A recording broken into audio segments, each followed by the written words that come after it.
Hello guys, तो कैसे हैं आप सभी लोग। स्वागत है आप सभी का लूसीफर एक्सप्लेन चैनल में। तो लास्ट एपिसोड में अपन सभी ने देखा था जेन बोलते मैंने ग्रेट एल्डर बनने के लिए 100 मिलियन स्पिरिचुअल क्रिस्टल खर्च किए। अचानक से हम देखते वहाँ पे 10,000 फ्लावर वैली की वैली मास्टर वाई ह्यूमन आई होती है। तो बोलती है क्या तुम्हें पता भी है कि तुम कितनी लंबी लंबी फेंक रहे हो। अगर तुम मेरे सामने अभी 100 मिलियन स्पिरिचुअल क्रिस्टल ला देते हो तो मैं तुम्हें अपना मास्टर मान लूंगी। वाई ह्यूमन की बातों को सुनकर जेन काफी सीरियस हो गया होता है। जेन उसकी तरफ 100 मिलियन स्पिरिचुअल क्रिस्टल से भरी हुई स्पेस रिंग फेंक देता है। जेन बोलता है डिसाइपल, ये तुम्हारे मास्टर की तरफ से तुम्हारे लिए गिफ्ट है। जेन को वहाँ पे रिवॉर्ड के तौर पे 10 gold and silk star sunning stone मिले होते हैं। साथ में बबल थंडर मैड लाइन का 100 ड्रॉप मिला होता है और 5 स्वॉर्ड हार्ट एडवांसमेंट फ्रेगमेंट मिला होता है। जेन बोलता है लगता है यहाँ पे शॉप करने भी रिवॉर्ड मिलते हैं। सिस्टम के पास में बहुत सारे हिडन फीचर्स है जो मुझे अभी तक पता नहीं। अपग्रेड के स्पिरिचुअल क्रिस्टल को चेक करने के बाद वाई ह्यूमन काफी शॉक हो गई होती है। जेन बोलता है ये मत सोचना कि मेरे पास बस इतना ही है, अपने पास से और बहुत सारे रिवॉर्ड बाहर निकाल देता है। देख के वो दोनों काफी शॉक हो गए होते हैं। इन स्वॉर्ड हार्ट एडवांसमेंट फ्रेगमेंट को लेता है और बोलता है इसकी हेल्प से मैं लेवल अप कर सकता हूँ। जेन वहाँ पे स्वॉर्ड हार्ट रिले में लेवल अप कर लेता है। ह्यूमन बोलती है मैं तुम्हें मास्टर के तौर पर एक्सेप्ट करती हूँ, लेकिन ये सिर्फ मेरे पर्सनल लेवल पे होगा, इसके अंदर 10,000 फ्लावर वैली इन्वॉल्व नहीं होगी। ये सब देख के लुओ याओ काफी शॉक हो गई होती है। ट्रैक देने के बाद वाई ह्यूमन जेन को ग्रीट करती है। डिसेबल पाने की वजह से सिस्टम जेन को रिवॉर्ड देता है। रिवॉर्ड्स के अंदर 100 घोस्ट एन्चेंटमेंट ग्रास होती है। इधर सोल ट्विग की 100 ब्रांचेस होती है। 100 फायर पॉइजन फ्रेग्रेंस फ्लावर भी होते हैं और वहीं सोल बर्निंग बैम्बू वाटर के 100 पोर्शन होते हैं। तो बताता है अगर आपके डिसाइबल भी आगे तरह खर्च करेंगे उसके बदले में आपको बहुत सारे रिवॉर्ड्स मिलेंगे। जेन सोचता है ना सिर्फ मुझे यहाँ पे डिसाइबल बनाने के लिए रिवॉर्ड मिल रहा है, बल्कि मेरे डिसाइबल जितना खर्च करेंगे उतना ही ज्यादा मेरा रिवॉर्ड बढ़ेगा। फ्यूचर के अंदर मुझे बहुत सारे डिसाइबल रखने होंगे, इससे मेरा काफी फायदा हो सकता है। ताकि इन रिवॉर्ड्स को देख के जेन के मन के अंदर काफी शक था। रिवॉर्ड्स को देख के लग रहा है कि इनके अंदर पॉइजन है। तुम लोग 10,000 फ्लावर वैली से हो ना, तो तुम लोग पॉइजन के बारे में जानते होगे। क्या तुम लोग यहाँ पे इसको पहचानते हो? वो अपने पास से घोस्ट एन्चेंटमेंट ग्रास बाहर निकालता है। अपने सामने घोस्ट एन्चेंटमेंट ग्रास को देख के लुओ याओ और वाई ह्यूमन दोनों ही काफी शॉक हो गए होते हैं। लोगों ने इस हब के बारे में सिर्फ और सिर्फ सीक्रेट टेक्स्ट में पढ़ा था। आज लाइफ में पहली बार वो अपने सामने घोस्ट एन्चेंटमेंट ग्रास देख रहे हैं। जेन बोलता है वाई ह्यूमन तुम मेरी फर्स्ट डिसाइबल बनी हो, तो मतलब फ्यूचर के अंदर तुम हमारे सेट की सीनियर बनोगी। हमारे सेट के रूल का पता होना चाहिए। बोलने के साथ ही जेन अपने पास से 99 घोस्ट एन्चेंटमेंट ग्रास बाहर निकाल देता है। वाई ह्यूमन बोलते हैं आखिर तुम्हारे पास में इतने सारे घोस्ट एन्चेंटमेंट ग्रास क्या कर रहे हैं। तो बात की जाए हमारे 10,000 फ्लावर वैली की, तो हमारे थर्ड वैली मास्टर जो कि 10,000 साल पुराने थे, उनको छोड़कर किसी ने भी इस ग्रास को नहीं देखा। तो या बोलते हैं एल्डर जे यून क्या आप दूसरे सेट में भी गए थे? जेन बोलता है अभी के लिए ये सारे रूल्स मेरे पर्सनल है, फ्यूचर के अंदर मैं पक्का से एक सेक्ट बनाऊंगा। मेरा सेक्ट मिस्टिकल हेवन कॉन्टिनेंट के अंदर बहुत ज्यादा फेमस होगा। यहाँ तक कि वो सेक्ट हजारों लोअर यून को कनेक्ट करेगा। सिस्टम बताता है क्योंकि आपने यहाँ पे एक स्पेंडिंग सेट सक्सेसफुली क्रिएट कर लिया है, इसीलिए आपको रिवॉर्ड के तौर पे 1 लाख स्पेंडिंग पॉइंट मिलते हैं। आपके पास अब टेलीपैथिक कम्युनिकेशन और टेलीपोर्टेशन फीचर आ चुके हैं। जेन बोलते हैं मैंने यहाँ पे इतनी मेहनत करी है और मेरे पास सिर्फ 10,000 स्पेंडिंग पॉइंट हो पाए, लेकिन सिर्फ यहाँ पे एक सेट बनाने की वजह से मुझे एक बार के अंदर 1 लाख स्पेंडिंग पॉइंट मिल गए। सिस्टम एक्सप्लेन करता है आखिर टेलीपैथिक कम्युनिकेशन फीचर कैसे काम करता है। का कोई भी डिसाइपल टेलीपैथी के थ्रू से बात कर सकता है, लेकिन आपका डिसाइपल आपसे कितना भी दूर क्यों ना हो, आपको कम्युनिकेट करने में बिल्कुल भी दिक्कत नहीं होगी। आप उसको बहुत इजीली कोई भी कमांड दे सकते हो।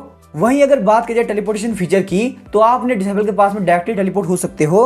एक दिन के अंदर आप हर डिसाइबल के पास में एक बार टेलीपोर्ट हो सकते हो। ये टेलीपोर्टेशन सिर्फ और सिर्फ 1 घंटे तक काम करेगी। उसके बाद ऑटोमेटिकली सारे लोग अपने रियल पोजीशन में आ जाएंगे। जेन बोलता है कि इसका मतलब ये है मेरा डिसाइबल दूसरी लिंक के अंदर होगा तो मैं वहां पे टेलीपोर्ट कर सकता हूँ। जेन की बातों को सुन के वाई ह्यूमन काफी एम्बेरेस हो गई होती है। बोलती है अगर हम किसी को बोलेंगे कि हमारे सेट का नाम है स्पेंडिंग सेट तो हमारे पर काफी हंसेगा। सीरियस होते हुए बोलता है वाई ह्यूमन तुम हमारे सेट के सीनियर हो, हमारे सेट के रूल्स को सही से समझना होगा। मैं तुमसे पूछना चाहता हूँ, मैं तुम्हें जो घोस्ट एन्चेंटमेंट ग्रास दी है आखिर तुम उसका क्या करोगी? ह्यूमन बोलती है ये क्वेश्चन काफी अजीब है। यहाँ पे कुछ ग्रास को मैं लुओ याओ को दे दूंगी, अपनी कल्टीवेशन के लिए थोड़े बहुत ग्रास रख लूंगी और बाकी सारे घोस्ट एन्चेंटमेंट ग्रास को हम लोग 10,000 फ्लावर वैली में यूज नहीं करेंगे। हमारे मास्टर परमिशन नहीं देंगे तब तक हम कुछ भी नहीं करने वाले। ये बात सुन के जेन वाई ह्यूमन को चिल्लाने लगता है और बोलता है सेट का नाम है स्पेंडिंग सेट, तो आखिर हम यहाँ पे किस चीज को सेव कैसे रख सकते हैं? क्या तुम्हें हमारे सेट का मतलब समझ में आ रहा है? ट्रेजर का यूज होना यही हमारे सेट का मतलब है। ट्रेजर को अपने पास छुपा के रखने का कोई फायदा नहीं है। इस साथ हम देखते जेन लगातार वाई ह्यूमन को चिल्ला रहा होता है। ह्यूमन सोचती है मैं 10,000 फ्लावर वैली की वैली मास्टर हूँ, यहाँ पे यंग लड़का मेरे ऊपर इस तरह चिल्ला रहा है। जेन बोलता है क्या तुम्हें घोस्ट एन्चेंटमेंट ग्रास के पॉइजन से डर लग रहा है? ह्यूमन बोलती है मैं और लुओ याओ दोनों ही पॉइजन बॉडी को कल्टीवेट कर रहे हैं, तो इसीलिए घोस्ट एन्चेंटमेंट ग्रास के अंदर जो भी पॉइजन है वो हमारे लिए काफी फायदेमंद है। हालांकि लो या काफी यंग है, तो इसीलिए वो एक बार के अंदर बहुत सारे घोस्ट एन्चेंटमेंट ग्रास को एब्जॉर्ब नहीं कर पाएगी। बोलते हैं मैं यहाँ पे ये नहीं बोल रहा कि तुम लोग इस पूरे ग्रास को यूज कर लो, लोग यहाँ पे रोज सोने से पहले इसका मेडिसिनल बात ले सकते हो। इतनी बार हम लोग कल्टीवेट करते करते काफी बोर हो जाते हैं, तो ये सारे काम करने से हमें काफी अच्छा फील होता है। लगता है तुम यहाँ पे सीने होने के लायक नहीं हो, मुझे तुम्हें यहाँ पे बहुत कुछ सिखाना पड़ेगा ताकि तुम सेट लायक हो सको। वाई ह्यूमन बोलती है मास्टर, अगर हम आपके कहने के हिसाब से यूज करें तो ये ज्यादा दिन तक नहीं चलने वाले। पास उनके जेन काफी चिढ़ जाता है और बोलता है यहाँ पे ये आइटम खत्म हो गए तो हम और कोई आइटम यूज करेंगे। यहाँ पे इन सारे फालतू आइटम को बचा बचा रखने का क्या फायदा। वाई ह्यूमन और लो यादव दोनों ही काफी शौक हो गए होते हैं। वो लोग बोलते हैं ये आइटम बहुत ही रेयर है, तुम यहाँ पे इस आइटम को यूजलेस कह रहे हो। या बोलती है मास्टर आखिर हम लोग क्या करें। ह्यूमन बोलती है मुझे भी कुछ भी समझ में नहीं आ रहा, मैंने बुक्स के अंदर पढ़ा है ये सारे आइटम बहुत ही रेयर होते हैं और सिर्फ हेवनली लॉर्ड बैटलफील्ड के अंदर ही मिलते हैं। कि हमारे 10,000 फ्लावर वैली के पास में एक भी नहीं है। इन बोलता है ये सब यहाँ पे तुम लोग खर्च करने के लिए है, ऐसे ही मेरे पास में और चीजें आएंगी मैं तुमको वापस से खर्च करने के लिए दूंगा। और तुम यहाँ पे ये बात ध्यान रखना, मैंने तुम्हें 100 मिलियन टॉप ग्रेड के स्पिरिचुअल क्रिस्टल दिए हैं, तुम्हें उन सारे स्पिरिचुअल क्रिस्टल को बहुत ही स्पीड से खत्म करने हैं। अपने 10,000 फ्लावर वैली के डिसाइपल के पेमेंट को 10 गुना बढ़ा दो। पास जो भी रिसोर्सेज की कमी है वो सब हमारा सेट देगा, कहीं भी हमारे स्पेंडिंग सेट की इज्जत खराब नहीं होनी चाहिए।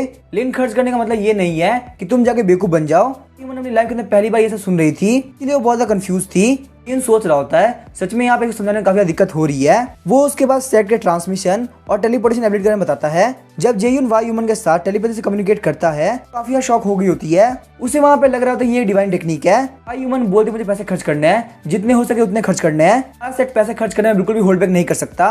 जेयुन काफी खुश होता है और बोलता है मुझे तुम्हारे ये स्पीड देखनी थी। वाई ह्यूमन बोलती है मास्टर आप बिल्कुल भी टेंशन मत लो, सेट के सारे प्रिंसिपल को मैं आगे फॉरवर्ड करूंगी। ऐसी बात नहीं है कि वाई ह्यूमन को जेन की बात समझ में आ गई हो, बल्कि वो यहाँ पे हमेशा से ऐसी लाइफ जीना चाहती थी, लेकिन स्ट्रेंथ की कमी होने की वजह से वो ऐसा नहीं कर पाई। तो यह सोच रही होती है आखिर यहाँ पे हो क्या रहा है, तो यहाँ पे पागलों की तरह पैसे खर्च करने की बात कर रहे हैं। जेन सोचता है फ्यूचर के अंदर मैं अलग अलग रियल में जाके बहुत सारे लोग को ज्वाइन कराऊंगा, भले ही मेरे सेट के अंदर लोग काफी कम होंगे पर वो काफी अच्छे स्पेंड कर पाएंगे। मैं जैसे ही मुझे वापस लीफ से मिलाएगी मैं उसको रिक्रूट कर लूंगा। उसके बाद हम देखते हैं जेन वहाँ पे लो यायो की तरफ देखता है, तो यह बोलती है नहीं मैं ऐसा नहीं करने वाली, स्टेटस तुमसे काफी हाई है तो मैं बिल्कुल भी ग्रैंड मास्टर नहीं बुला सकती। उसके बाद हम देखते हैं जेन उसको 100 मिलियन स्पिरिचुअल स्टोन दे देता है। वो बोलता है अगर तुम उसको खर्च कर देती हो तो मैं तुम्हें पर्पल मैडलाइन के ब्लड का 10 ड्रॉप दूंगा। ह्यूमन भी बोलती है तुम्हें यहाँ पे इसको एक्सेप्ट कर लेना चाहिए। फिर हम देखते हैं लुओ याओ स्पिरिचुअल स्टोन ले लेती है, बोलती है इसका मतलब ये नहीं कि तुम यहाँ पे जीत गए। ह्यूमन बोलती है हमें यहाँ पे बैटलफील्ड से बाहर निकलना होगा, सीक्रेट ट्रेजर है ये सिर्फ 10 दिन हमारे पावर को सप्रेस कर सकता है। तो बोलती है मैं तुम्हें स्टार एक्सट्रीम सेट के अंदर देखती हूँ। बोलता है ठीक है आप लोग जा सकते हो। वहीं वो भी यहाँ से बाहर निकलने की सोच रहा था क्योंकि उसके पास करने के लिए कुछ भी नहीं बचा।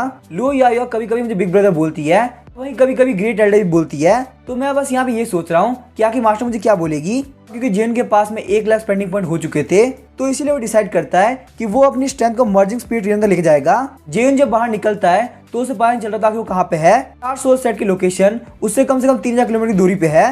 तो स्टार सोल सेट का सीन दिखाया जाता है। चैन चुई बोलती है अंकल लुओ आखिर आप यहाँ पे क्या कर रहे हैं। अंकल लुओ बोलते हैं चैन चुई मैं तुम्हारी फैमिली की तरह हूँ, हमेशा तुमसे अच्छे से बिहेव किया है। चुई बोलती है हाँ अंकल आप बिल्कुल सही कह रहे हैं। अंकल लुओ बोलते हैं मैं आप फैमिली को एक नाम देना चाहता हूँ, पूरी लाइफ अकेला रहा हूँ तो इसीलिए मैं चाहता हूँ स्टार सोल सेट का एल्डर बना दो। जो ये सोच रही होती है आखिर यहाँ पे कौन बोल रहा था कि वो पूरी लाइफ अकेले रहेगा, आपको सेट ही ज्वाइन करना था तो आखिर आप मेरा सेट क्यों ज्वाइन कर रहे हैं, आप मेरे फादर सेट ज्वाइन कर सकते थे। तो मेरे स्टार सोल सेट के अंदर डिसाइपल ज्यादा एल्डर है। जो बोलती है अंकल आप एक ट्रिबुलेशन रियल के 4th लेवल के मास्टर है, कहीं यहाँ पे मेरे सेट के अंदर आना बिल्कुल सही नहीं रहेगा। लोग का बोलता है मुझे इसके अंदर कोई भी दिक्कत नहीं है। अचानक से हम देखते हैं वहाँ पे काफी खतरनाक डिमोनिक एनर्जी आती है। एनर्जी को फील करते वो लोग काफी शॉक हो रहे होते हैं, उनको लगता है यहाँ पे कोई डिमन आ चुका है। जब वो लोग बाहर की तरफ आते हैं तो उन लोग को वहाँ पे बहुत सारे फैमिलियर फेस दिखते हैं। तो सारे लोग होते हैं स्टार एक्सट्रीम सेट के को डिसाइपल, कहते हैं हम लोग को ऑर्डर मिला है इसीलिए हम लोग यहाँ पे आए हैं, तो यहाँ पे कुछ दिनों के लिए स्टार सोल सेट के अंदर रुकेंगे। जो काफी परेशान हो गई होती है बोलती है आखिर तुम सारे लोग स्टार सोल सेट के अंदर क्यों आ रहे हो। जो बोलते तुम लोग यहाँ पे स्टार सोल सेट के अंदर नहीं रुक सकते, तो स्टार एक्सट्रीम सेट का फ्यूचर हो, अगर यहाँ पे तुम लोग को कुछ भी हो जाता है यहाँ पे स्टार एक्सट्रीम सेट को बहुत ही लॉस होगा। चैन है बोलते हैं यहाँ पे हम कुछ भी नहीं कर सकते। टेल्डर ने बोला है जहाँ जहाँ जूनियर ब्रदर जाएगा वहाँ वहाँ हमें जाना होगा। जो बोलती है आखिर जूनियर ब्रदर है कौन जिसके बारे में मैं नहीं जानती। वो बोलते वो कोई और नहीं बल्कि वांग जेयुन है। आपको नहीं पता उसने स्टार एक्सट्रीम सेट के अंदर सेम लेने के 200 बंदों को हरा दिया, ताकि 5 ग्रेट एंसेस्टर ने उनको 6 को डिसाइबल बना दिया। इस डीमन बोलते आप बिल्कुल भी टेंशन मत लो, मेरे तो कोई भी दिक्कत खड़ी नहीं कर सकता। बोलते वो सब तो ठीक है लेकिन आखिर तुम हो कौन। हम देखते हैं मेंटिस डीमन वहाँ पे समाने लगती है। चैन बोलते ब्लड थर्स्टी मेंटिस है, ये ऑलरेडी यहाँ पे 2 हेवनली थंडर ट्रिबुलेशन झेल चुकी है। ये ट्रिबुलेशन रियल के 9th लेयर पे है। जो बैटलफील्ड में जा रहे थे तब उन्होंने इसको पकड़ लिया, तो इसीलिए हमें हमारी सेफ्टी टेंशन लेने की जरूरत नहीं। चेंजी वहाँ पे इमेजिन करने लगती है कि आखिर वहाँ पे क्या हुआ होगा। वो बोलती है अंकल लुओ क्या आप भी यहाँ पे मेरे डिसेबल की वजह से आए हैं।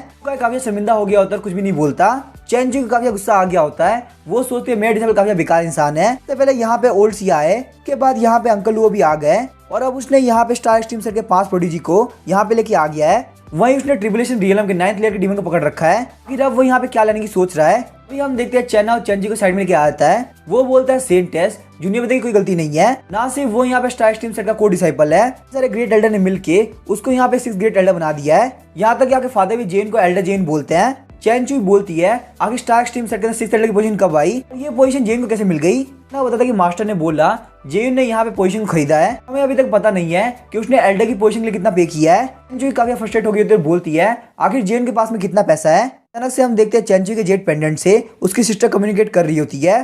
चेंचुई बोलती है आखिर तुम जेन को क्या बुलाती हो, ग्रैंड मास्टर। या बोलती है आपने मुझे महीनों से कॉल नहीं किया और वो यहाँ पे ग्रेट एल्डर बन चुका है, नॉर्मली हमारा ग्रैंड मास्टर हुआ।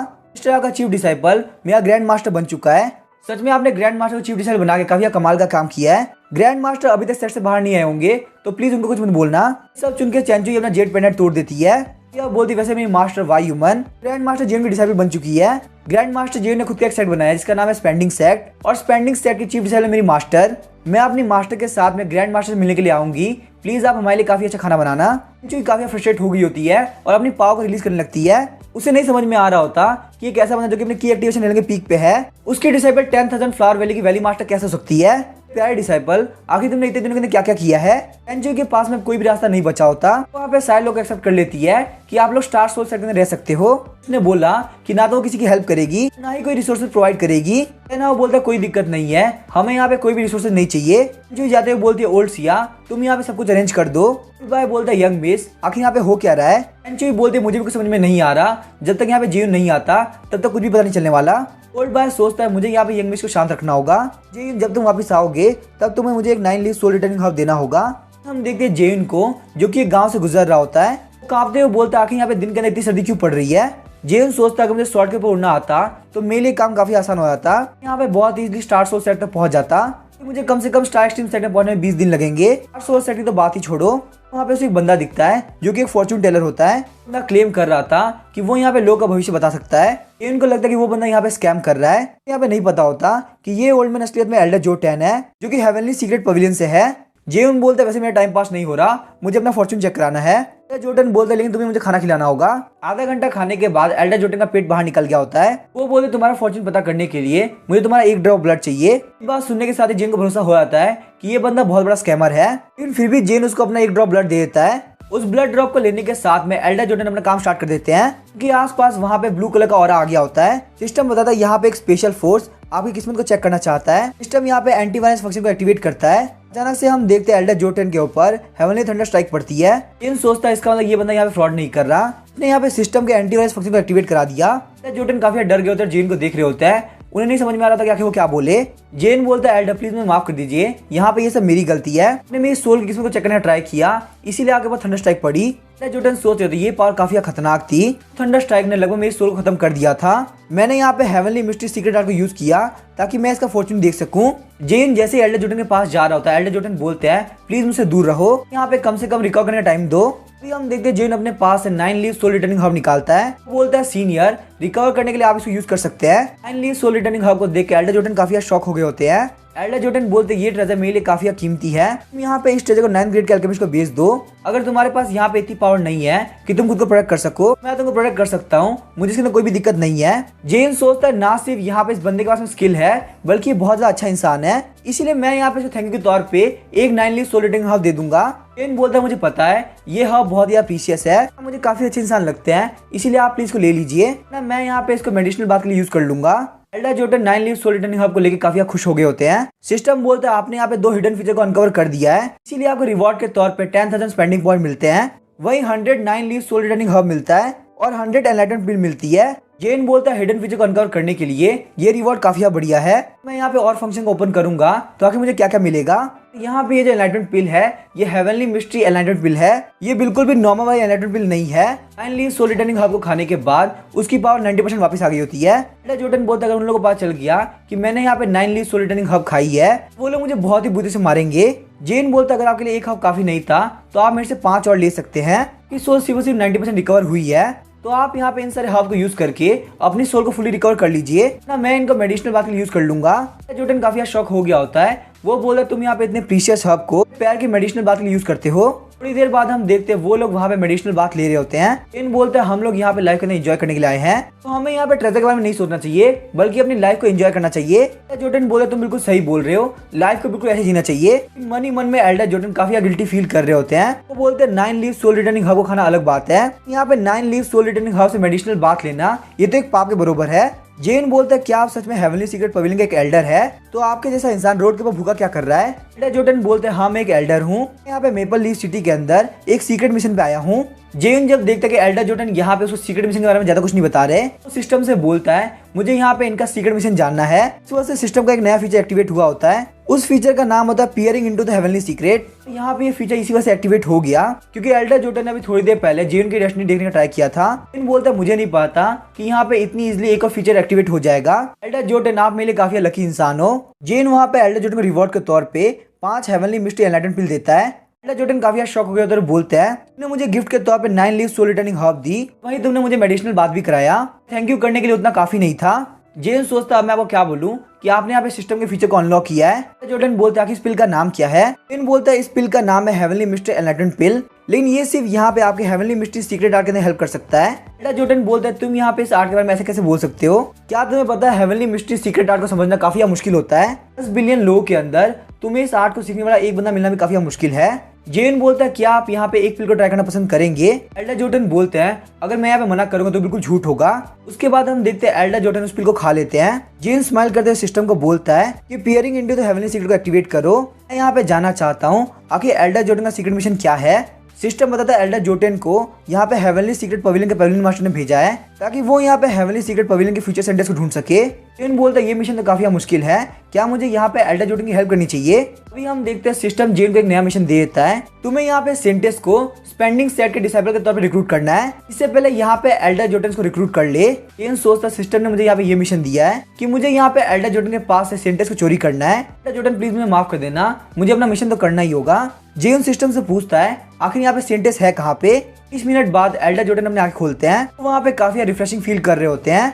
एल्डर जोटन बोलता है कि तुम्हारे पास में ये पिल कितनी है? हेवनली सीक्रेट पवेलियन से कह के मैं उन सारी पिल को खरीदना चाहूंगा। जेन बोलता है वैसे मेरे पास में भी कुछ पिल पड़ी हुई है, लेकिन मुझे यहाँ पे उन सारी पिल को नहीं बेचना। एल्डर जोटन बोलते हैं लेकिन अगर तुम्हें पिल को बेचना क्यों नहीं है?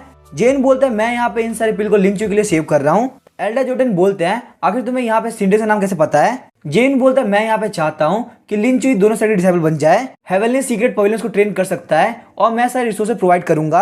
एल्डर जोटन बोलते हैं ये बिल्कुल भी पॉसिबल नहीं है, हेवनली सीक्रेट पवेलियन की सेंटेस किसी और साइड को ज्वाइन नहीं कर सकती। एल्डर जोटन सोचते हैं मुझे सेंटेस को जल्द से जल्द ढूंढना होगा, इससे पहले यहाँ पे जेन उसको ढूंढ ले। जेन अपने मन में हंस रहा होता है, सोचता है एल्डर जोटन यहाँ मेरे ट्रैप के अंदर फंस चुका है। अपनी सेंटेस को डिसाइड करने के लिए हेवनली सीक्रेट पवेलियन ने बिल्कुल भी सही टाइम नहीं चुना। लिंचुई यहाँ पे अभी तक आई भी नहीं है, तो एल्डर जोटन सिर्फ उसी टाइम वेस्ट कर रहे हैं। जेन सोचता अगर यहाँ पे लीफ ही होता मैं उससे यहाँ पे बैक मसाज करा सकता था। भी यही सोच रहा होता है क्या कि उसके स्पेंडिंग सेकंड डिसेबल कैसी दिखती होगी। तो हम देखते हैं लिंचुई वहाँ पे आ गई होती है। लिंचुई बहुत ही सुंदर लड़की होती है जिसको देख के लग रहा होता है कि वो एक सेंटेस है। लिंचुई को देखने के बाद जेन बोलता है मैं इसको पक्का सामने डिसेबल बना के रहूंगा, फिर प्लीज मुझे माफ कर दो, मुझे लगा तुम्हारा नंबर लगने वाला है क्योंकि यहाँ पे मेरे सेट के सब सुंदर सुंदर डिसेबल होंगी। जेन अपने पास में एक रोज ले लेता है और लिंचुई के सामने खुद को इंट्रोड्यूस करता है। जेन बोलता है मेरा नाम है वांग जेयुन और मैं स्पेंडिंग सेट का मास्टर हूँ। किस्मत आज हमको यहाँ पे आमने सामने लेके आई है, मैं चाहता कि तुम मेरे डिसेबल बन जाओ। स्पेंडिंग सेट का नाम सुनने के साथ लिंचुई बहुत ज्यादा ट्राई करती है, लेकिन वो अपनी हंसी को नहीं रोक पाती। जेन बोलता है क्या हुआ, क्या तुम यहाँ पे काफी इंप्रेस हो गई? लिंचुई बोलते वैसे तुम्हें मान सकते हो कि मैं काफी इंप्रेस हो चुकी हूँ, फिर कोई अपने सेट का इतना बचकाना नाम कैसे रख सकता है? और सेट मास्टर जेयुन आपको देख के लगता है कि आप सिर्फ यहाँ पे की एक्टिवेशन रीलम के पीक पे है।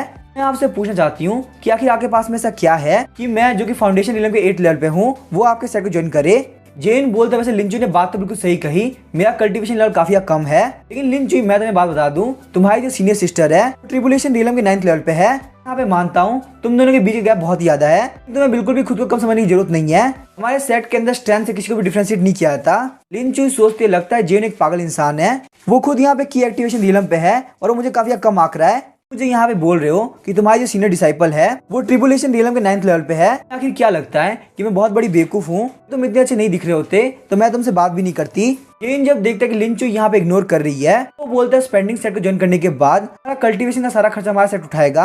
आखिर तुम मुझे इग्नोर क्यों कर रही हो? मुझे बिल्कुल समझ में नहीं आ रहा। लिन चुई बोलते तुम यहाँ पे बहुत ज्यादा बोल रहे हो, तुम सिर्फ एक बेवकूफ इंसान और कुछ भी नहीं। तुम इतने अच्छे नहीं दिखते होते तो मैं तुमसे बात भी नहीं कर रही होती। लिन चुई सोचते ये यहाँ पे मुझे इतनी देर से परेशान कर रहा है तो मैं भी इसको परेशान करती हूँ। लिन चुई बोलती है तुम बोले तुम्हारे पास में अनलिमिटेड रिसोर्सेज है तो चलो मुझे 100 मिलियन टॉप ग्रेड के स्पिरिचुअल स्टोन दो। ऐसा करने में मैं तुम्हें अभी कभी अपना मास्टर मान लूंगी। जो यहाँ पे जो गलती कर रही है वही सेम गलती लुओ चैनचुई ने करा था। उनके सामने पैसे की बात करना बहुत बड़ी बेवकूफी है और यहाँ पे अब ये बेवकूफी लिन चुई भी कर चुकी है। जेन बोलता अपने सीनियर सिस्टर के मुकाबले तुम्हारी सोच काफी छोटी है। छोटे के बारे में सोचने के साथ ही वो वहाँ पे लिन चुई के बास्केटबॉल को भी देख रहा होता है। उसको स्पेस रिंग देता है और बोलता है मेरे डिसाइपल के लिए एक मीटिंग गिफ्ट है। लिन चुई बोलते तुम यहाँ पे बोल रहे हो कि मेरी सोच काफी छोटी है। मैंने तुमसे यहाँ पे 100 मिलियन स्पिरिचुअल स्टोन मांगे हैं। ये अमाउंट बहुत बड़े बड़े सेट के लिए बहुत ज्यादा बड़ा होता है। जब वो वहाँ पे स्पेसिंग को चेक करती है तो काफी शॉक हो गई होती है।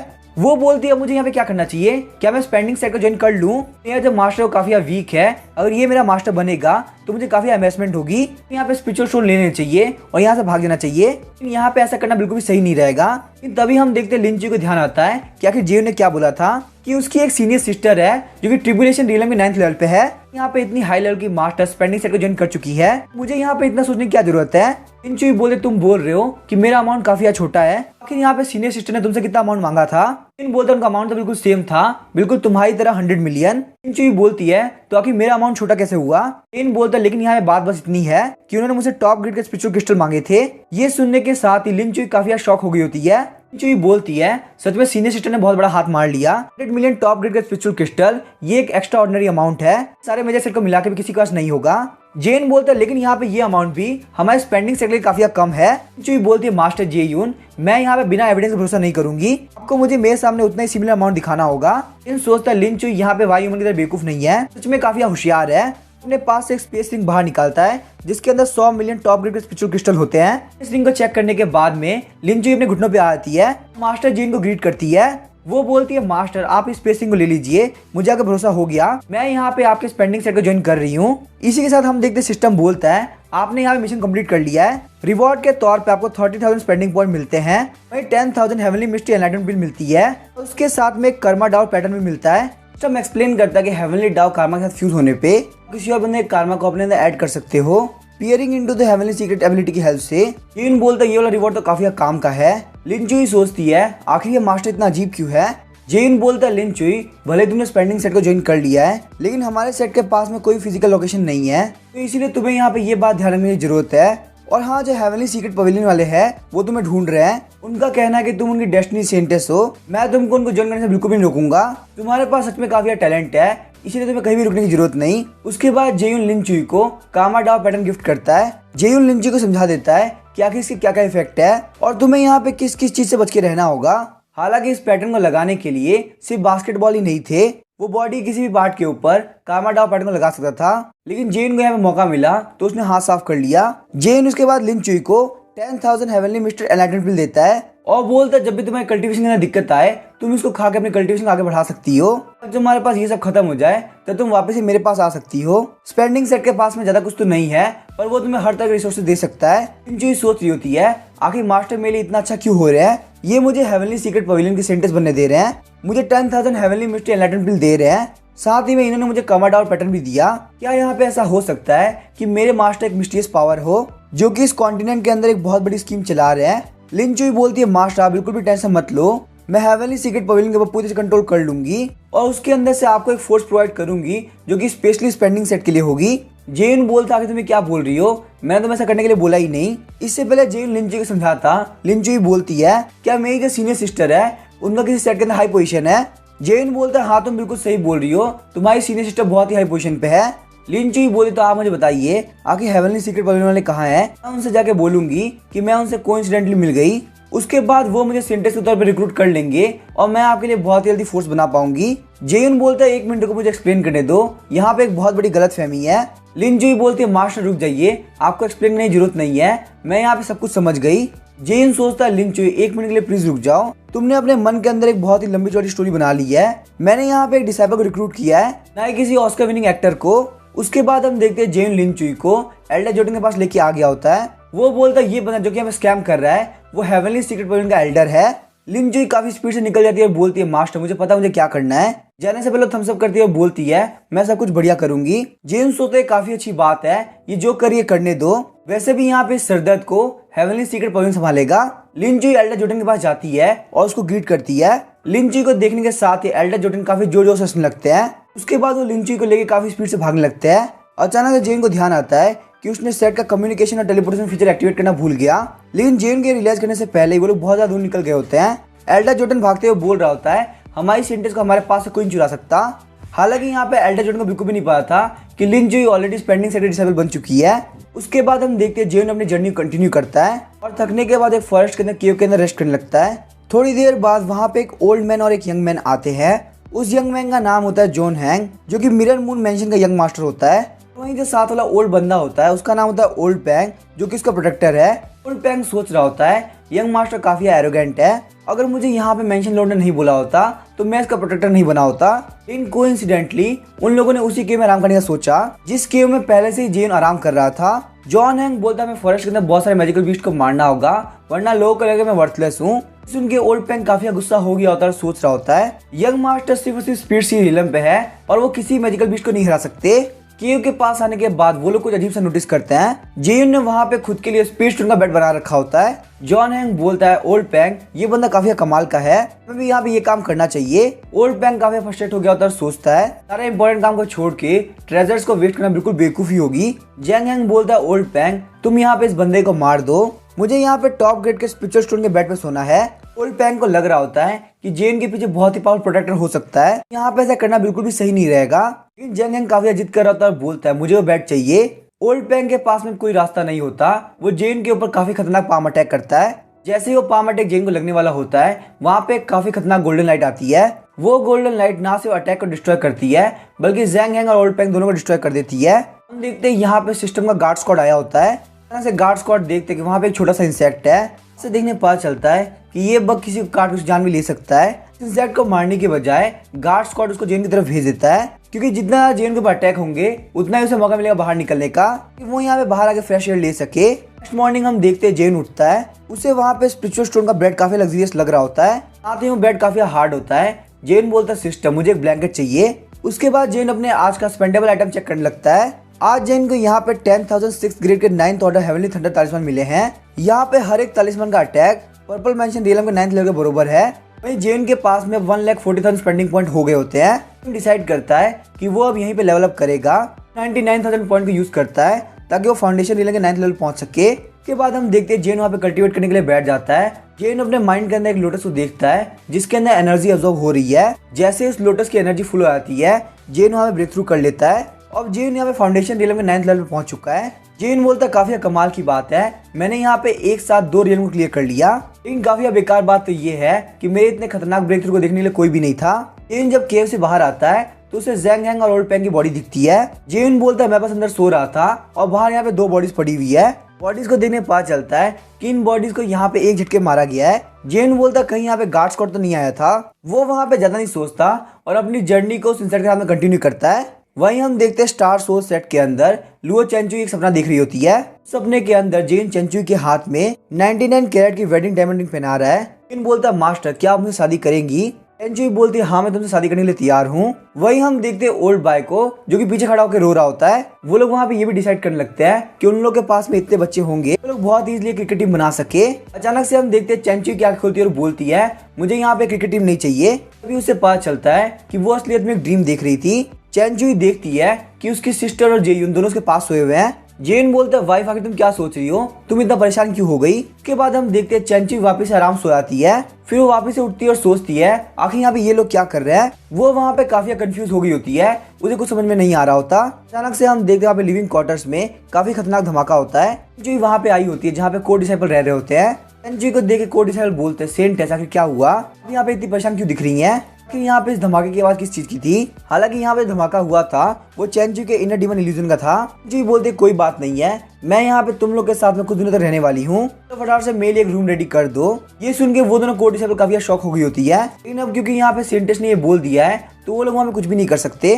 जेन अपनी जर्नी से इतना थक गया होता है कि वहीं पे लेट जाता है। सोचता है काश यहाँ पे कैरेज आ जाए। अचानक से जेन देखता है कि वहाँ पे एक मर्चेंट का कैरेज जा रहा है। अभी हम देखते हैं जेन उन लोग के पास जाके उन लोग को ग्रीट करता है। वहाँ का लीडर मिंग त्यान्यू बोलता है आखिर तुम हो कौन और तुम्हारा रास्ता क्यों रोक रहे हो। जेन बोलता है मैं यहाँ पे आप लोगों के साथ में ट्रैवल करना चाहता हूँ। मिंग त्यान्यू बोलता है तुम्हें आखिर क्या लगता है मैं जिस बंदे को नहीं जानता मैं उसको अपने साथ में ट्रैवल करने दूंगा। बोलने के साथ ही वो लोग वहाँ चले आते हैं। जेन सोचता है वैसे यहाँ पे इन लोगों का ये कहना बिल्कुल भी गलत नहीं था। अगर मैं आज जा रहा होता और मुझे वहाँ पे कोई अनजान बंदा मिलता तो मैं अभी उसको अपने साथ में नहीं लेता। जेन डिसाइड करता है कि अगले विलेज में जाने के बाद वो अपने लिए बहुत सारे कैरेज खरीदेगा, बहुत सारे लोगों को हायर करेगा ताकि वो उसको सर्व कर सके। लेकिन थोड़ी देर बाद हम देखते हैं मिंग त्यान्यू आता है और बोलता है क्या तुमको ज्वाइन करोगे। यंग मास्टर ने डिसाइड किया है कि वो तुमको एक चांस देना चाहते हैं। तुम हमारे यंग मास्टर को हरा देते हो तो तुम हमारे कैरेक्टर ज्वाइन कर सकते हो।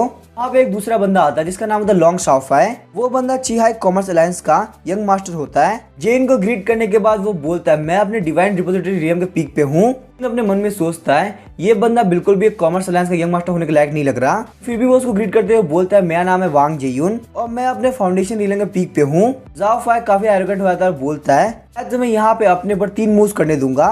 सुन के जेन काफी फ्रस्ट्रेट हो जाता है, सोचता है बंदा यहाँ पे मेरे सामने शो ऑफ कर रहा है। कोई बात नहीं, अगर मैं यहाँ पे तुमको सबक नहीं सिखाता तो ये बिल्कुल भी मेरे मेन कैरेक्टर के स्टेटस को मैच नहीं करेगा।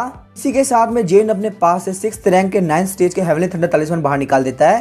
देखने के बाद मिंग त्यान्यू काफी स्पीड से यंग मास्टर के सामने आता है। वहाँ पे जेन को देखते हुए उसकी आंखों के अंदर मर्डरस इंटेंट आ गया होता है। मिंग त्यान्यू बोलता है ये सिर्फ एक फ्रेंडली फाइट थी और चाहे इस फाइट का रिजल्ट कुछ भी होता मेरे मास्टर तुमको ज्वाइन करने देते, लेकिन तुम यहाँ पे इतने पावरफुल तलिस्मान को बाहर निकाल रहे हो, तुम्हें यहाँ पे नहीं लगता तुम इस फाइट को काफी दूर तक लेके जा रहे हो। जेन बोलता है मैं बस यहाँ पे मजे कर रहा था, मेरा कोई भी इंटेंशन नहीं किसी को भी हार्म करने का। जेन सिस्टम से पूछता है भले ही मैं यहाँ पे हारता या जीतता वो लोग मुझे अपने ट्रैवल के अंदर ज्वाइन कराते। सिस्टम बोलता है यहाँ पे ये बंदे बिल्कुल सच कह रहे हैं। जेन सोचता है लगता है मैंने यहाँ पे काफी गलत बिहेव किया, मुझे ऐसा नहीं करना चाहिए था। मिंग त्यान्यू बोला मुझे तुम्हारी बात पर भरोसा नहीं, तलिस्मान यहाँ पे तुम्हारे ट्रम्प कार्ड हो सकते हैं, तुम इनको बिल्कुल भी मजे के लिए यूज नहीं कर सकते। जेन बोलता है ठीक है अपॉलॉजी के तौर पे मैं तुम्हें थोड़े बहुत फायरवर्क दिखाता हूँ। उसके बाद हम देखते हैं जेन आसमान के अंदर उन सारे तलिस्मान को फोड़ देता है। देख के मिंग त्यान्यू काफी शॉक होता है और बोलता है जेयुन क्या तुम्हारा दिमाग खराब हो चुका है। लेकिन जेन की परफॉर्मेंस को देख के जाओफाई काफी खुश हो गया होता है। वो बोलता है ब्रदर ये तो काफी कूल है। इन वहाँ पे लगातार फायरवर्क स्टार्ट रखता है। ये देख के वहाँ के सारे लोग काफी शॉक हो जाते हैं। जेन को भरोसा हो जाता है कि जेन जो भी बोला बिल्कुल सच बोल रहा था। उसके बाद हम देखते हैं जेन वहाँ पे सारे लोग को तलिस्मान बांट देता है। बोलता है प्लीज मेरी हेल्प करो इसको यूज करने में। मिंग त्यान्यू बोलता है मुझे इस बात पर भरोसा नहीं हो रहा। यहाँ पे हर एक तलिस्मान 100 मिलियन लो ग्रेड के पिक्चर स्टोन के बराबर है। यहाँ पे हमारे हाथ में इतने सारे तलिस्मान आ चुके हैं वो ही फ्री में। जेन बोलता है आप लोग मेरी हेल्प करो फायरवर्क को और बढ़ाने में। यहाँ पे इतने सारे लोग हैं कि आप लोग मेरे फायरवर्क को अच्छा दिखाने में काफी हेल्प कर सकते हो। उसके बदले में मैं आप सभी को काफी अच्छे रिवॉर्ड दूंगा। सच में पैसे को खर्च करने में मैं एक ट्रू जीनियस हूँ। मिंग त्यान्यू सोच रहा होता है जेन का बैकग्राउंड पक्का से बहुत ज्यादा स्ट्रॉन्ग है, तो ऐसा भी हो सकता है कि इसका बैकग्राउंड हमारे यंग मास्टर से ज्यादा पावरफुल हो। मिंग त्यान्यू बोलने ही वाला होता है कि हमें इन सारे तलिस्मान को वेस्ट नहीं करना चाहिए। तभी जाओफाई बोलता है ब्रदर जेयुन क्या इसको यहाँ पे ऐसे फेंकना सही रहेगा। जेन बोलता है हाँ कोई भी दिक्कत नहीं है, मेरे पास में बहुत सारे तलिस्मान है। उसके बाद हम देखते हैं वहाँ के सारे लोग तलिस्मान को वेस्ट करना स्टार्ट कर देते हैं। एक काफी खतरनाक धमाका हुआ होता है जिसकी आवाज बहुत ही ज्यादा होती है। थोड़ी देर बाद हम देखते हैं जहाँ पे उन्होंने तलिस्मान फोड़े होते हैं एक काफी बड़ा गड्ढा हो गया होता है। उन लोगों को विश्वास नहीं हो रहा होता कि उन लोगों ने बिलियंस के तलिस्मान ऐसे ही वेस्ट कर दिए। जाओफाई बोलता है मिंग त्यान्यू आप प्लीज फादर को समझा देना ताकि वो मुझे यहाँ पे चीजों को वेस्ट करने डांटे ना। उसने भी यहाँ पे तलिस्मान को फोड़ा है तो यहाँ पे मेरे बिहेवियर को बिल्कुल भी वेस्टफुल नहीं बोल सकते। सारे तलिस्मान यूज करने के बाद जेन को वहाँ पे 1000 स्पेंडिंग पॉइंट मिले होते हैं और वहीं उसको एक मिस्टिकल पावर मिली होती है जिसका नाम होता है गुड एंड एविल बुद्धा। इन सोचता अगर यहाँ पे इतने सारे लोग नहीं होते तो मेरे लिए यहाँ पे इतने सारे तलिस्मान वेस्ट करना बिल्कुल पॉसिबल नहीं होता। जेन वहाँ पे सिस्टम को बोलता है क्या मैं यहाँ पे सारे लोग को 100 मिलियन टॉप ग्रेड के स्पिरिचुअल स्टोन दे सकता हूँ, लेकिन सिस्टम जेन को मना कर देता है। बोलता है तुम यहाँ पे ज्यादा से ज्यादा 10,000 टॉप ग्रेड के स्पिरिचुअल स्टोन यूज कर सकते हो। उसके बाद हम देखते हैं जेन उन सारे लोगों को रिवॉर्ड दे देता है। जेन बोलता है आप लोगों ने मेरी तलिस्मान फेंकने में काफी हेल्प करी इसीलिए मैं आपको ये सब दे रहा हूँ। सारे लोग काफी खुश हो गए तो बोलते हैं 10,000 टॉप ग्रेड के स्पिरिचुअल स्टोन इतना हम लोग पूरे लाइफ टाइम काम करके नहीं कमा पाते। त्यान्यू बोलता है कि यहाँ पे हो क्या रहा है, यहाँ पे टोटल 108 लोग हैं, इसका मतलब यहाँ पे ये अमाउंट 1,80,000 टॉप ग्रेड के स्पिरिचुअल स्टोन हुआ।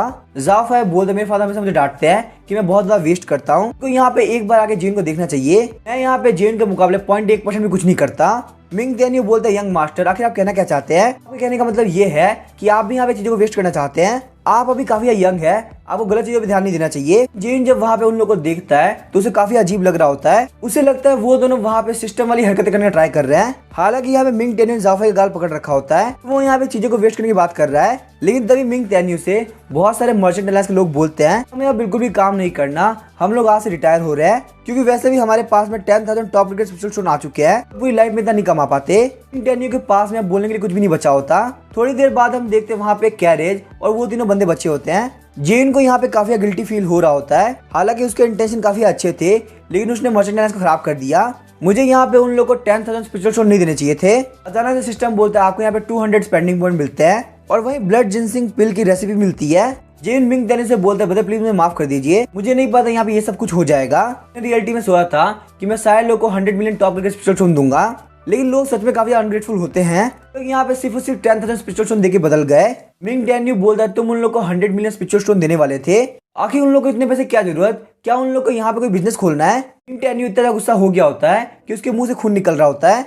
काफी परेशान हो गया होता है और बोलता है ब्रदर मिंग टेन्यू आपको ठीक करने के लिए यहाँ पे कौन कौन से ट्रेजर की जरूरत पड़ेगी। वो अपने पास से बहुत सारी चीजें बाहर निकाल देता है। इन बोलते वैसे यहाँ पे देख के लग रहा है कि इनमें से कोई भी अपनी इंजरी को हील नहीं कर सकता। उन सारे ट्रेजर को देख के यंग मास्टर मिंग टेन्यू दोनों ही काफी शॉक हो गए होते हैं। वो लोग बोलते हैं यहाँ पे 9 लीफ सोल रिटर्निंग हर्ब है, golden silkworm star sunning stone है, पर्पल डीमन मैडलैंड का ब्लड एसेंस है, एनलाइटमेंट पिल है, स्वॉर्ड हार्ट एडवांसमेंट फ्रेगमेंट है, यहाँ तक कि हेवनली मिस्ट्री एनलाइटमेंट पिल भी है। जाओफाई बोलता है मैंने यहाँ पे इन सारे ट्रेजर को सिर्फ एंशिएंट टेक्स्ट में पढ़ा है। मिंग टेन्यू सोचता है जेन यहाँ पे अपनी वेल्थ का शो ऑफ कर रहा है। काफी परेशान हो गया होता है क्योंकि इतना ढूंढने के बावजूद उसे कोई भी ऐसा ट्रेजर नहीं मिलता जो कि यहाँ पे मिंग टेन्यू की हेल्प कर सके। जाओफाई और मिंग टेन्यू दोनों को पता नहीं चल रहा होता कि आखिर वो लोग यहाँ पे क्या बोले।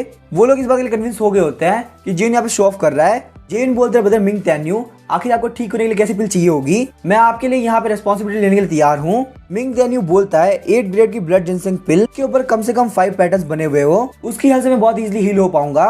जेन को ध्यान आता है कि उसको अभी थोड़ी देर पहले ब्लड जिनसिंग पिल की रेसिपी मिली है। जेन बोलता है सिस्टम तब तक यहाँ पे जार्स को ओपन करो, तब तक मेरे सामने यहाँ पे 8 ग्रेड की ब्लड जिनसिंग पिल नहीं आती। लगभग 80 अटेम्प्ट लगाने के बाद जेन के पास में बस 8 ग्रेड की ब्लड जिनसिंग पिल आ गई होती है, जिसके ऊपर 9 पैटर्न्स बने होते हैं। काफी खुश होता है और बोलता है आखिरकार मुझे यहाँ पे आइटम मिल गया। जब वो देखता है कि इसके अंदर उसके 8,000 पॉइंट खराब हो गए, काफी सैड हो गया होता है। जाओफाई बोलता है ब्रदर मिंग टेन्यू आपको यहाँ पे जेन के लिए चीजें हार्ड करने की जरूरत नहीं थी, तो बस यहाँ पे थोड़ा बहुत शो ऑफ ही तो कर रहा था। मिंग टेन्यू बोलता चलो ठीक है हम यहाँ पे जाने देते हैं। बोलता है सिस्टम मैंने यहाँ पे 80 बार जार को ओपन किया, तुम मेरे बाकी सारे रिवॉर्ड खा गए, ये आजकल लग रहा है कि तुम मेरे साथ काफी गद्दारी कर रहे हो, बिल्कुल भी ठीक बात नहीं है। पहले भी तुमने मुझे एक बार कोई भी रिवॉर्ड नहीं दिया था। सिस्टम बोलता है मुझसे बाद में आर्गुमेंट कर लेना, अभी तुम्हें मिंग टेन्यू बुला रहा है। मिंग टेन्यू बोलता है अगर तुम्हारे पास में ब्लड जिनसिंग पिल नहीं है तो कोई बात नहीं, मैं बस यहाँ मजाक कर रहा था, वैसे भी यहाँ पे ब्लड जिनसिंग पिल बहुत पहले खत्म हो चुकी है, उसका तुम्हारे पास होना बिल्कुल इम्पॉसिबल है। लेकिन तभी जेन उसके सामने ब्लड जिनसिंग पिल रख देता है और बोलता है अबे कोई दिक्कत नहीं हुई, मुझे ब्लड जिनसिंग पिल बहुत इजीली मिल गई। टेन्यू बोलता है आखिर तुम्हें ब्लड जिनसिंग पिल मिली कैसे? पिल को देख के लग रहा है कि इसके ऊपर 9 पैटर्न्स बने हुए हैं। जेन बोलता है यहाँ पे से खड़े मत रहो, फटाफट से इस पिल को ले लो। मिंग टेन्यू काफी हेजिटेट कर रहा होता है और बोलता है इंजरीज इतनी खतरनाक नहीं है कि मैं इस रेयर पिल को यूज करूं। जेन बोलता है तुम यहाँ पे इस गंदी सी पिल को रेयर बोल रहे हो। सुन के वो दोनों काफी शॉक हो जाते हैं और बोलते हैं ये एक 9 पैटर्न वाली लेजेंडरी पिल है, तुम इसको गंदी सी पिल कैसे बोल सकते हो? और फिर बोलता है भली एक रेयर पिल हो लेकिन ये जेन के हाथ में है, इनके लिए यहाँ पे ये पिल किसी भी काम की नहीं। जेन जब देखता है कि मिंग टेन्यू की पिल नहीं चाहिए तो वो उस पिल को उस हॉर्स को खिला देता है। पिल को देख के वो हॉर्स काफी खुश हो गया होता है। मिंग टेन्यू बोलता है कि क्या हो गया, ऐसा बिल्कुल भी नहीं होना चाहिए था। वहीं हम देखते हैं जेन को इस वजह से 3000 स्पेंडिंग पॉइंट मिले होते हैं।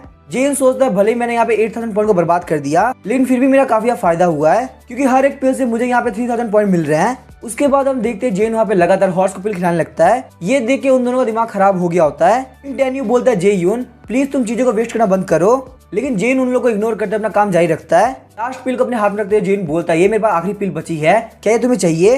मिंग टेन्यू रोते हुए बोलता है प्लीज तुम इनको वेस्ट करना बंद करो, मैं इस पिल को ले लेता हूँ। ब्लड जिनसिंग पिल को खाने के बाद मिंग टेन्यू को पता चलता है कि ये पिल काफी टेस्टी है।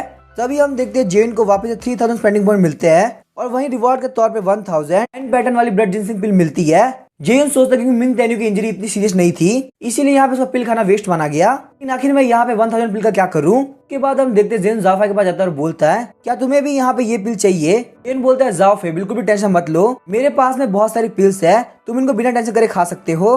उसके बाद हम देखते हैं वो लोग कैच करने चले आते हैं और ब्लड जिनसिंग पिल को खाना स्टार्ट कर देते हैं। जाओफे बोलता है जे यून, आज से मैं तुमको अपना भाई मानता हूँ, अगर फ्यूचर में कोई भी जरूरत पड़े तो प्लीज मुझे बताना। जेन बोलता है हाँ मैं भी तुम्हें अपना भाई मानता हूँ। पिंक देन यू बोलता है जाओफे बिल्कुल भी टेंशन मत लो, मैं तुम्हारे फादर को सब कुछ एक्सप्लेन कर दूंगा कि आखिर यहाँ पे क्या क्या हुआ था। इनको लग रहा होता है कि उन लोग के बीच में कुछ ना कुछ होने वाला है, लेकिन तभी हम देखते हैं वो दोनों एक दूसरे को पकड़ कर रोने लगते हैं। पिंक देन यू बोलता है यंग मास्टर तुमने बिल्कुल भी चीजें वेस्ट नहीं करी, यहाँ पे हमारे लॉर्ड की सोच काफी छोटी है। जेन बोलता है मुझे एक बात बताओ, आखिर इस ब्लड जिनसिंग पिल के अंदर इतना वैल्यूबल क्या है। पिंक देन यू बोलता है ये पिल यहाँ पे हीलिंग के लिए काफी फेमस है, हालांकि इसको बनाना बिल्कुल भी इम्पॉसिबल नहीं है, इसको बनाने का फॉर्मूला गायब हो चुका है, तो यहाँ पे जो भी ब्लड जिनसिंग पिल बची हुई है वो काफी प्रीशियस है। जेन बोलता है क्या तुम यहाँ पे इस फॉर्मूला की बात कर रहे हो, मेरे पास ये फॉर्मूला पड़ा है।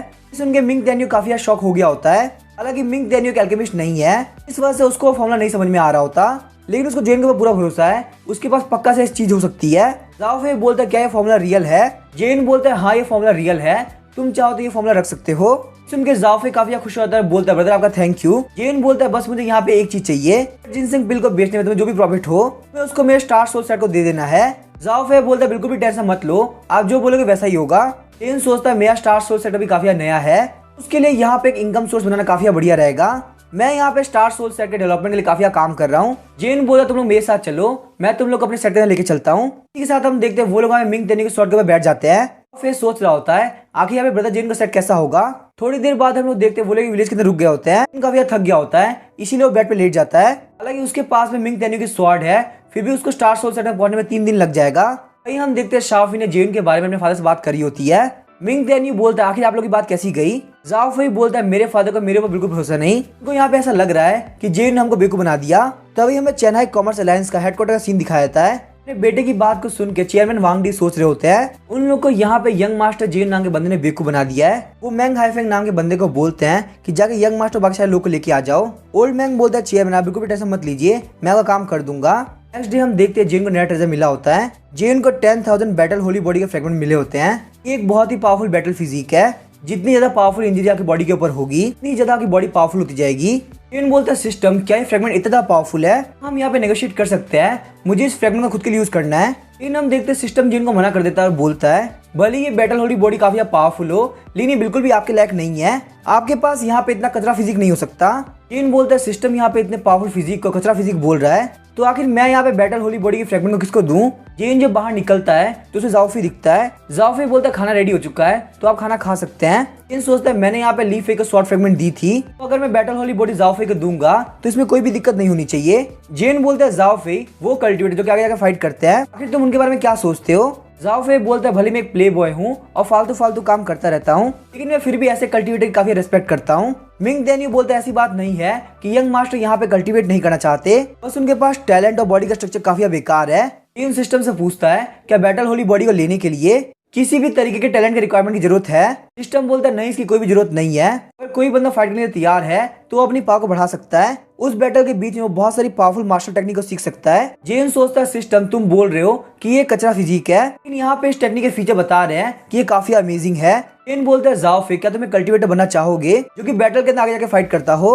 जाओफे बोलता है ब्रदर प्लीज आप मेरे साथ मजाक मत करो, भले मैं यहाँ पे बैटल के अंदर उतना अच्छा नहीं हूँ, लेकिन अगर यहाँ पे फाइट होती है तो सबसे पहले बैटलफील्ड में मैं ही भागूंगा। जेन काफी परेशान होता है, बोलता है क्या तुम सच बोल रहे हो। जेन को देखते हुए जाओफे को काफी अजीब लग रहा होता है। उसके बाद जेन वहाँ पे लीफ की स्टोरी बताने लगता है। जेन बोलता है कुछ टाइम पहले की बात, एक हैंडसम बंदे के पास में स्वॉर्ड इंटेन के 10,000 फ्रेगमेंट आ गए थे। उसने वहाँ पे एक मोटे बंदे को ढूंढा जो कि स्वॉर्ड कल्टिवेटर काफी बेकार मानता था। उसके बाद उस हैंडसम बंदे ने मोटे बंदे को सारे स्वॉर्ड इंटेंट फ्रेगमेंट दे दिए और इस बार भी यहाँ पे बैटल होली बॉडी एक हैंडसम बंदे के पास में है, लेकिन इस बार भी वो इस फ्रेगमेंट का खुद के लिए यूज नहीं करने वाला, वो यहाँ पे उस बंदे को फ्रेगमेंट देने वाला है। उसको फाइट करना पसंद नहीं और वो बैटलफील्ड के अंदर से भाग जाता है। जाओफे काफी शॉक हो गया था और सोचता है कोई इतना बात करने की जरूरत नहीं, आप डायरेक्टली बोल सकते हो कि वो बंदा कोई और नहीं बल्कि मैं हूँ, मुझे यहाँ पे लाइफ और डेथ वाले से कुछ भी नहीं करना, मुझे ये फ्रेगमेंट नहीं चाहिए। इनको पता होता है कि जाओफे से बात करने का कोई मतलब नहीं है, तो वहाँ पे मैंग टैन्यू से पूछता है कि तुम्हारा क्या कहना है। मिंग टैन्यू बिल्कुल भी हेजिटेट नहीं करता, जाओफे के बिहाफ पे एक्सेप्ट कर लेता है। जाओफे भागते हुए बोलता है मेरे फादर को पता चला कि मेरे पास में इतनी अच्छी फिजिक आ चुकी है तो पक्का से मुझे बैटलफील्ड में जाने के लिए फोर्स करेंगे। मिंग टैन्यू बोलता है यंग मास्टर आप यहाँ से नहीं भाग सकते, आपके लिए यहाँ पे काफी रेयर अपॉर्चुनिटी है। जाओफे बोलता है मिंग टैन्यू मुझे यहाँ पे कोई फ्रेगमेंट नहीं चाहिए। तभी हम देखते हैं मिंग टैन्यू जाओफे को बांध देता है, उसकी तशरीफ के ऊपर काफी जोर जोर से मारने लगता है। मिंग टैन्यू बोलता है यंग मास्टर आपको नहीं पता आपके लिए क्या अच्छा है, आपके लिए बहुत अच्छी अपॉर्चुनिटी लेवल अप करने के लिए। जेन बोलता है मिंग टेन्यू तुम यहाँ पे जाओफी को पकड़े रखो। जेन ने वहाँ पे डॉक्टर का कोट पहन लिया होता है। वहाँ पे देख के बिल्कुल भी नहीं लग रहा होता कि जाओफी को फ्रेगमेंट खिलाया जा रहा है, क्योंकि ऐसा लग रहा होता है कि जाओफी का बच्चा डिलीवर होने वाला है। मिंग टेन्यू बोलता है यंग मास्टर आपको इस अपॉर्चुनिटी को कैसे भी ग्रैब करना होगा। जेन वहाँ पे फ्रेगमेंट को लेता है और जाओफी के सर के ऊपर रख देता है। 10,000 फ्रेगमेंट रखने के बाद जाओफी की हालत काफी खराब हो गई होती है। मिंग टेन्यू बोलता है डॉक्टर जे यून क्या ये सिम्टम बिल्कुल नॉर्मल है। जेन बोलता है यहाँ से कुछ बढ़िया चल रहा है, हमें थोड़ी देर वेट करना होगा। अभी हम देखते हैं बाहर जो आसमान होता है वो रेड कलर का हो गया होता है। जाओफी की बॉडी काफी चेंज हो गई होती है। वहाँ पे ऐसा लग रहा होता है कि उसकी बॉडी के ऊपर किसी ने गोल्ड पेंट कर दिया है। ये देख के जेन और मिंग टेन्यू दोनों ही काफी शॉक हो गए होते हैं। मिंग टेन्यू सोचता है कहीं मास्टर अपनी फिजिक को बर्बाद ना कर ले। अब यहाँ पे कल्टीवेशन और फाइटिंग की बात आती है तो यंग मास्टर काफी लेजी हो जाते हैं। वहीं जेन ने आज के अपने ट्रेजर खर्च कर लिए होते हैं, जिस वजह से जेन को रिवॉर्ड के तौर पे 1000 स्पेंडिंग पॉइंट मिले होते हैं और वहीं उसको 3 9th ऑर्डर के यिन यान बैनर मिले होते हैं। जेन बोलता है सिस्टम तुम यहाँ पे इस फिजिक को कचरा कहते हो क्या तुम्हारा दिमाग खराब हो चुका है। यहाँ पे जाओफी को देखो काफी औसम लग रहा है। उसके बाद हम देखते हैं जेन वहाँ पे यिन यान बैनर को देखता है। ये यिन यान बैनर किसी भी ट्रिबुलेशन एलियन के बंदे को 10 घंटे के लिए ट्रैप कर सकता है। ये यहाँ पे एक वन टाइम यूज आइटम है। जेन सोचता है स्टार सोर्स सेट में पहुंचने में अभी भी 3 दिन बाकी है, तो लगता है अगले 3 दिन में बहुत आराम से सो पाऊंगा।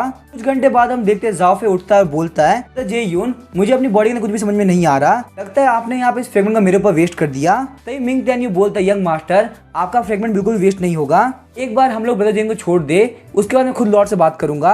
इससे हमारी प्रैक्टिस में जो भी बैटल होगी वो लाइफ और डेथ बैटल होगी। अगर आप थोड़ी सी भी गलती करेंगे तो आप पक्का से मारे जाएंगे। सुनने के बाद जाओफी काफी शॉक रह गया होता है। जेन सोचता है जाओफी मुझे तुम्हारे काफी बुरा लग रहा है लेकिन मैं यहाँ पे कुछ भी नहीं कर सकता। वो लोग अपनी जर्नी वापस स्टार्ट कर देते हैं। काफी टाइम तक ट्रैवल करने के बाद वो लोग सोचते हैं कि वो लोग यहाँ पे थोड़ी देर के लिए रेस्ट करेंगे। जेन सोचता है जब से मिंग टेन्यू ने जाओफी को फॉर डेथ बैटल के लिए बोला है तब से वो बिल्कुल चुप है, उसने कुछ भी नहीं बोला। उसके बाद वो लोग नीचे उतर गए होते हैं। वो लोग डिसाइड करते हैं कि वो लोग यहीं पे आराम करेंगे। तभी हम देखते हैं जाओफी बोलता है मिंग टेन्यू चलिए हम लोग प्रैक्टिस स्टार्ट करते हैं। जेन बोलता है जाओफी अब तुम्हें क्या हुआ, क्या तुम्हें मरने से डर नहीं लग रहा। मिंग टेन्यू बोलता है तो जाओफी तुमने यहाँ पे डिसाइड कर लिया है। जेन सोचता है मुझे यहाँ पे इनके मैटर में पढ़ने की जरूरत नहीं है। अगर यहाँ पे जाओफी मान गया है तो ये तो काफी अच्छी बात है। उसके बाद हम देखते हैं जेन अपने पास से यिन यान बैनर बाहर निकालता है और उस बैनर की हेल्प से एक बैरियर बना लेता है। जेन बोलता है आप लोग इस बैरियर के अंदर प्रैक्टिस कर सकते हो, कोई आपको डिस्टर्ब नहीं कर पाएगा। और वहीं मैंने आप लोगों के लिए 100 ब्लड जिनसिंग पिल रख दी है कि आप लोग खुद की बॉडी को बाबा हील कर सके। मिंग टेन्यू बोलता है जेन तुम्हारा थैंक यू, तुमने हमारी काफी हेल्प करी। और ये बिल्कुल अलग इंसान लग रहा होता है, उसे अब फाइट करने में काफी मजा आ रहा होता है। वो लोग वहाँ पे काफी जबरदस्त फाइट कर रहे होते हैं कि जाओफी अभी भी काफी यंग है, इस वजह से मिंग टेन्यू को काफी जबरदस्त पीटता है। अभी हम देखते हैं वहाँ पे ओल्ड मैंग आ गया होता है। उसे अपने बेटे ओल्ड मैंग और यंग मास्टर की आवाज आ रही होती है, लेकिन वो अपने सामने नजारे को देख के काफी शॉक होता है। ओल्ड मैंग बोलते हैं आखिर मेरा बेटा और यंग मास्टर फाइट क्यों कर रहे हैं। इन लोग की फाइट अब हैंड टू हैंड कॉमेंट हो गई होती है। मैंग सोच रहा होता है कहीं यहाँ पे यंग मास्टर जेन उन लोग कंट्रोल तो नहीं कर रहा, मुझे यहाँ पे इन लोग की फाइट को रोकना होगा। जैसे वो अंदर ट्राई करता है बैरियर उसको रोक देता है। मैंग बोलता है कि यहाँ पे हो क्या रहा है, मैं यहाँ पे एंटर क्यों नहीं कर पा रहा। उसे अंदर से यंग मास्टर चिल्लाने की आवाज आ रही होती है। यंग मास्टर की चिल्लाने की आवाज सुन के ओल्ड मैंग और ज्यादा परेशान हो गया होता है। ओल्ड मैंग सोचता है आखिर यहाँ पे एक अरे बना क्या कर रहा है। यहाँ पे देख के लग रहा है कि ये अरे बना बिल्कुल भी नॉर्मल नहीं है। ओल्ड मैंग वहाँ पे जेन को देखता है जो कि आराम सो रहा होता है। ओल्ड मैंग सोचता है इस बंदे ने यहाँ पे इतना पावरफुल बैनर लगाया है कि मैं भी इसके अंदर एंटर नहीं कर पा रहा, इसका मतलब ये बंदा बिल्कुल भी नॉर्मल नहीं है। तभी ओल्ड मैंग देखता है कि मिंग टेन्यू और जाओफी दोनों ने फाइट करना रोक दिया है। वो बोलता है लगता है दोनों लिमिट पे है इसीलिए लोग फाइट नहीं कर पा रहे। कुछ देर बाद हम देखते हैं जाओफी अपने पास से शॉट बाहर निकाल देता है। ओल्ड मैन काफी परेशान हो गया था और बोलता है अब ये लोग यहाँ पे हैंड टू हैंड से शॉट पे आ चुके हैं। मिंग टेन्यू भी बिल्कुल होल्ड बैक नहीं कर रहा होता और जाओफी के ऊपर अटैक कर रहा होता है। ओल्ड मैन बोलता है आखिर तुम लोग यहाँ पे क्या कर रहे हो। तो वहाँ पे लगातार उस बैरियर को हिट कर रहा होता है लेकिन कुछ भी नहीं हो रहा होता। उस बैरियर के अंदर ना तो फिजिकल अटैक जा रहा होता है और ना ही साउंड जा रही होती है। 5 मिनट बाद हम देखते हैं वो दोनों वापस रुक जाते हैं। ओल्ड मैन को भी रिलीफ फील होता है और बोलता है यहाँ पे यंग मास्टर कुछ भी हो गया तो मैं और मेरा बेटा पक्का से गए। लेकिन तभी हम देखते हैं जाओफी वापस से खड़ा होने लगता है। ये देख के ओल्ड मैन काफी शॉक हो गए होते हैं। ओल्ड मैन बोलते हैं मैंने बचपन से जाओफी को देखा है, वो बिल्कुल भी ऐसा नहीं था।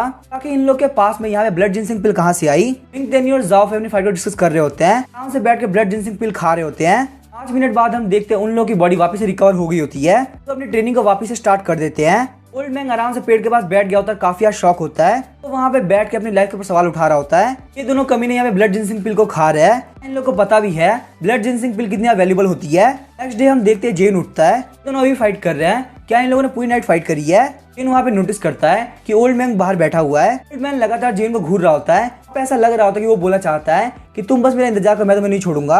इनको लग रहा होता है कि ये ओल्ड मैन यहाँ पे दिक्कत खड़ी करने के लिए आया है। तो ये बहुत अच्छी बात है कि मैंने यिन यान बनने को लगा दिया था, इससे पहले वाला यिन यान बनने का टाइम खत्म हो, इसको रिप्लेस कर देना चाहिए। ओल्ड मास्टर काफी चिढ़ गया होता है और बोलता लगता है ये सब यहाँ पे यंग मास्टर जेन को करा धरा है। कह रहा है कि वैसे यंग मास्टर मेरा बेटा मुझे नहीं देख पा रहा है, ये बंदा यहाँ पे उन लोगों को पपेट की तरफ यूज कर रहा है। ओल्ड मैन जैसे जेन को अटैक करने वाला होता है वो बेर उसको रोक देता है। उसके बाद जेन ओल्ड मैन को इग्नोर कर देता है, उन दोनों को लेके प्रैक्टिस करने चला आता है। सब देख के ओल्ड मैन काफी चिढ़ रहा होता है।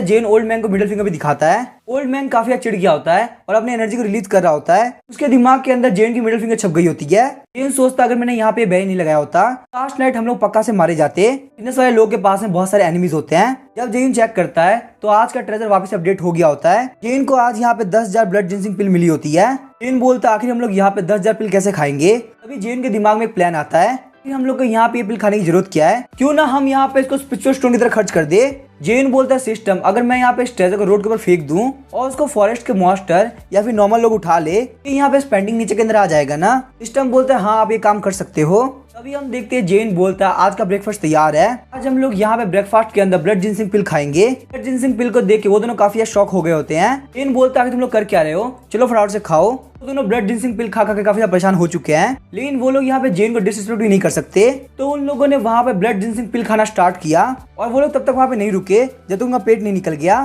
जेन बोलता है मुझे लगता है इतना इनफ रहेगा अब, क्योंकि तुम लोगों ने यहाँ पे बहुत ज्यादा खा लिया है तो एक्सरसाइज का टाइम आ चुका है। मेरे पास अभी भी 9,000 ब्लड जिनसिंग पिल बाकी है। जेन बोलता है आप लोग मेरी हेल्प करोगे, हम लोग यहाँ पे इन पिल को बाहर फेंक देंगे। बोलता है हम लोग पिल को बाहर फेंकेंगे तो नॉर्मल लोगों की पिल मिल जाएगी तो हमारा बिजनेस काफी खराब होगा। जेन बोलता है तुम यहाँ पे एक बिजनेस फैमिली के यंग मास्टर हो, लेकिन फिर भी तुम्हारे अंदर माइंड की काफी कमी है। हालांकि भले ये ब्लड जिनसिंग पिल है लेकिन मेरे पास 9,000 से भी ज्यादा है।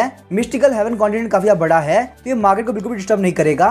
वैसे भी मैंने तुम्हें यहाँ पे रेसिपी दी है, क्या तुम्हारे अल्केमिस्ट ब्लड जिनसिंग पिल को बना पाएंगे। अगर तुम्हारे अल्केमिस्ट पिल को बना भी लेते हैं तो आखिर कितने लोग उसको अफोर्ड कर पाएंगे। ज्यादा से ज्यादा लोग 5 पैटर्न या 6 पैटर्न वाली पिल बना पाते हैं, लेकिन अगर हम लोग 9 पैटर्न पिल फेंकेंगे तो लोगों के पास में एडवर्टाइजमेंट जाएगी, लोगों को ये पिल चाहिए होगी, वो पक्का तुम्हारे पास आएंगे, तुम्हारी सेल्स काफी बढ़ जाएगी। उसके बाद हम लोग क्वांटिटी गिरा देंगे और ऐसा दिखाएंगे कि पिल की काफी कमी है, इस वजह से तुम्हारे पिल की डिमांड काफी बढ़ जाएगी। जाओफाई बोलते ब्रदर जे यून आप काफी अमेजिंग हो। उसके बाद हम देखते हैं उन लोग का ग्रुप वापस एक दिन ट्रेवल करता है तो दोनों बोलते हैं कि हम लोग प्रैक्टिस करने के लिए जा रहे हैं। जेन काफी सैड होता है क्योंकि सारी पिल्स को वेस्ट करने के बावजूद उसको बहुत ही कम स्पेंडिंग पॉइंट मिले होते हैं। जेन बोलता है मैं यहाँ पे इन लोगों की ट्रेनिंग के अंदर हेल्प करूंगा ताकि इन लोगों को बहुत ज्यादा फायदा हो सके। सिस्टम बोलता है आप आराम से सोच सकते हो, अगर यहाँ पे कोई भी दिक्कत होती है गार्ड स्क्वाड आपको सेव करने के लिए आ जाएगी। गार्ड स्क्वाड का बंदा भी काफी खुश होता है, बोलता है हाँ मैं बिल्कुल रेडी खड़ा हूँ। तभी हम देखते हैं जेन मना कर देता है, बोलता है अगर मैं हर काम के लिए गार्ड स्क्वाड को बुलाऊंगा मैं यहाँ पे बिल्कुल वर्थलेस लगूंगा। वैसे ही मैंने यहाँ पे जार्स का यूज करते हुए बहुत सारे स्पेंडिंग पॉइंट कमा लिए होते, मैं यहाँ पे चीजों को बिल्कुल भी मीनिंगलेस वेस्ट नहीं कर सकता। जेन वहाँ पे आराम से होते हुए पास्ट लाइफ को सोच रहा होता है, मैंने अपनी लाइफ के अंदर बहुत ज्यादा ओवर टाइम वर्क किया है। जैसे मुझे एक दिन की छुट्टी मिली मैंने सोचा मैं पूरी नाइट गेम खेलूंगा, लेकिन जब मेरी नींद खुली तब मैं जियांटियन कॉन्टिनेंट के अंदर पहुंच चुका था। अगर मैं यहाँ पे दिनों रात स्पेंडिंग पॉइंट करना सोचता जाऊं तो बिल्कुल भी सही नहीं रहेगा। इस लाइफ के अंदर मैं बिल्कुल भी सैलरी के लिए पागल नहीं होना चाहता, मैं स्पेंडिंग पॉइंट कमाते हुए अपनी लाइफ को एंजॉय करना चाहता हूँ। अब इसके आगे क्या होगा हम देखेंगे नेक्स्ट एपिसोड में। वीडियो पसंद है चैनल को सब्सक्राइब करके वीडियो को लाइक कर देना। Thank you.